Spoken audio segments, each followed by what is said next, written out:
Hi guys! Welcome to my vlog kung saan guys binaha po kami guys dito po sa lugar namin. Mataas na po yung area namin pero pinasok po rin kami ng baha. Ayan. Ang galing! Ayan. Pakita ko sa inyo guys kung gaano kalalim po yung tubig sa amin. Ganyan po yung nangyayari sa lugar namin. Mataas na po yung area na yan. Mataas na yung area namin. Pero, stoy!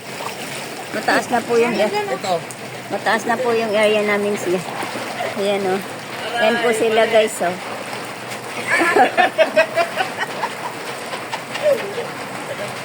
Ayan po yun guys yung area namin. Isipin mo. So, sobrang nag-worry kami guys kasi buti na lang yun po yung sasakyan dito, yun po yung bahay ko guys. Ayan ang bahay ko na yan. And dito po yung nakapark ng sasakyan ko. Buti na lang may mabubuting loob. Ginising po kami guys kasi abuti na yung sasakyan namin. Grabe yung kaba namin guys. Buti mayroong mabubuting kapitbahay na pinag-park kami. Sobrang bait nila guys kasi pinag-park kami dito sa loob mismo ng bahay na to. Ayun po yung ayun yung sasakyan ko guys oh. So sobrang thankful kami kay kuya sa may-ari nito kasi pinag-park kami dito sa lugar niya. Mataas yung lugar niya guys oh. Ayan. So ang daming puno po ng sasakyan po yan dyan. Pumayag po siya na makapark kami. Yung mga bata guys nag-i-enjoy sila. Ayan. Pakita ko sa inyo yung ibang area. Ayan, puno sila ng motor. Napakabuti ni kuya kasi. Pero hindi na sa magigita, sabi niya ako, ni Elvi. Hindi, ayun yung house nga daw. Hindi yung doon sa barangay. Iba yun, yung house dito sa atin. Tingnan nyo guys. Yung dito. Mas malalim yung area namin. Dito, mas mababaw. Mas mataas na to. Isipin mo guys, second time na to nangyari. Pero ngayon, itong pangalawa na to nangyari guys. Mas malalim pala. Ayun po yun oh. Sobrang lalim. So, ito po yung area kung saan mataas na. Mataas na tong area na to. Pero pinasok pa rin yung aming lugar. Dito guys. So, kung hindi po talaga ako ginising, aabutin yung sasakyan ko.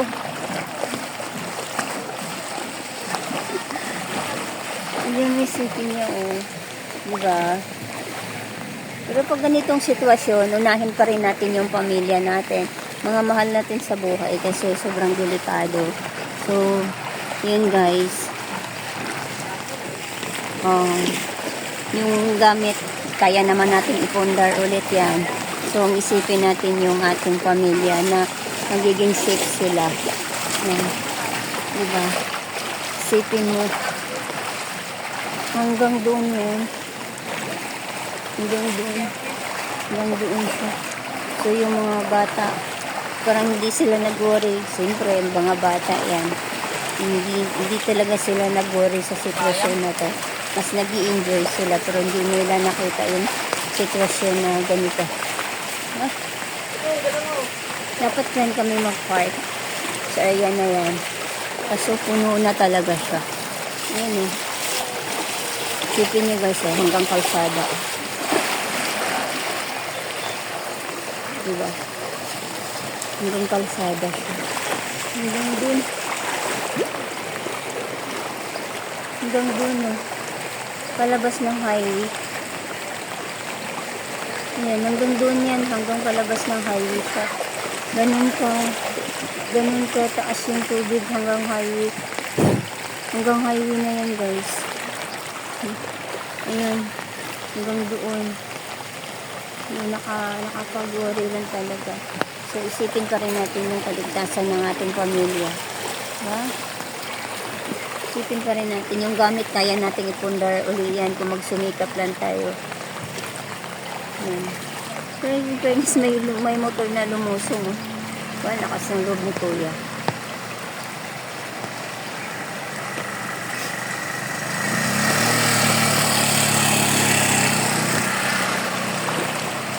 talagang kawawa naman yung motor.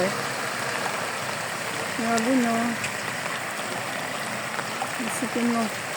Pangalawang ano na nabil. Ang tagal ko na dito sa lugar na to. Isipin mo. Tagal ko na sa lugar na to. Hindi ko inaasahan to na ganitong sitwasyon talaga. Abutin lang yung mga sasakyan eh. Lahat nakaparada dyan. Nakikipark na lang yung mga tao kasi wala siksikan na talaga yung pagpapark.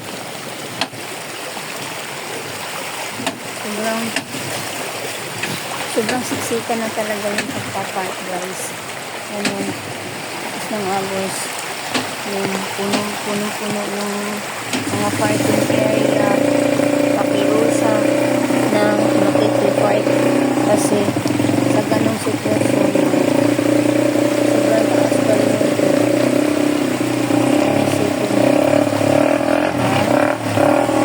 Antay guys, maingay.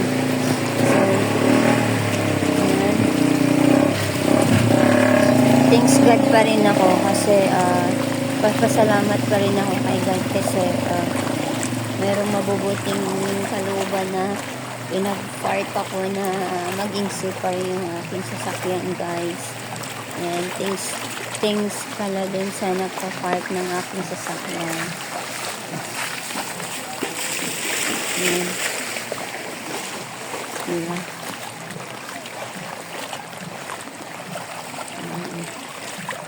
Yeah.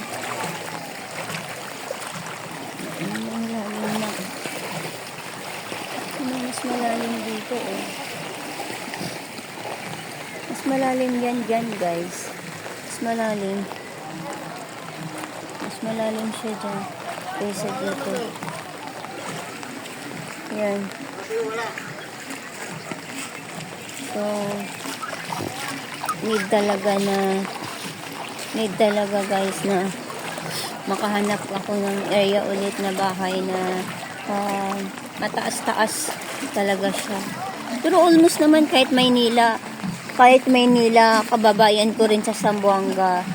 So, tumawag na rin sa akin yung bahay nila, Tinangay. And sobrang taas din daw yung kanilang tubig doon.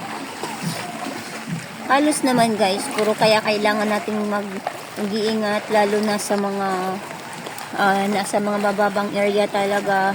And then magsilikas na tayo, huwag na tayong makipagtigasan.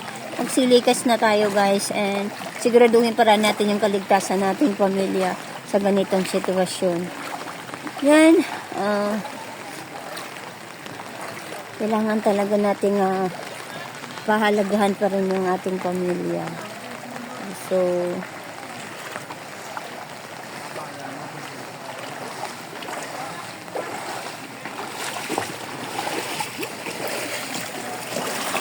Parkingan, di ba, mag sa loob?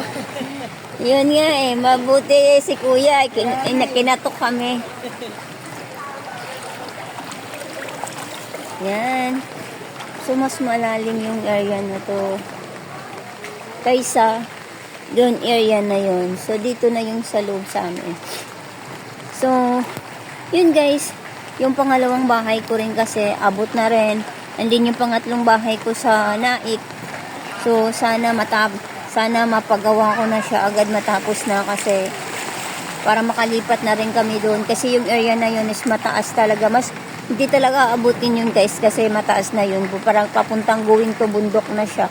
Kaya pinili ko talaga siya na doon ako kumuha ng magandang spot na bahay. So, yun. Yun na yung area. Yan. Yan ang area na yan. Papunta doon. And then, dito nakaparada yung aking sasakyan. Papunta doon. Diba ang lalim? Yun lang po guys. Yung bata nag-enjoy guys. Yun lang po guys. Yun lang po yung video for today kung saan pinakita ko lang yung sitwasyon namin. And yun lang po masasabi ko guys. Be safe tayong lahat. And kailangan natin mag-ingat lahat guys sa ganitong sitwasyon. And maraming salamat guys. Thank you for watching. Like, subscribe my channel, Virginia's Daily Vlogs. Thank you guys. Thank you for watching everyone.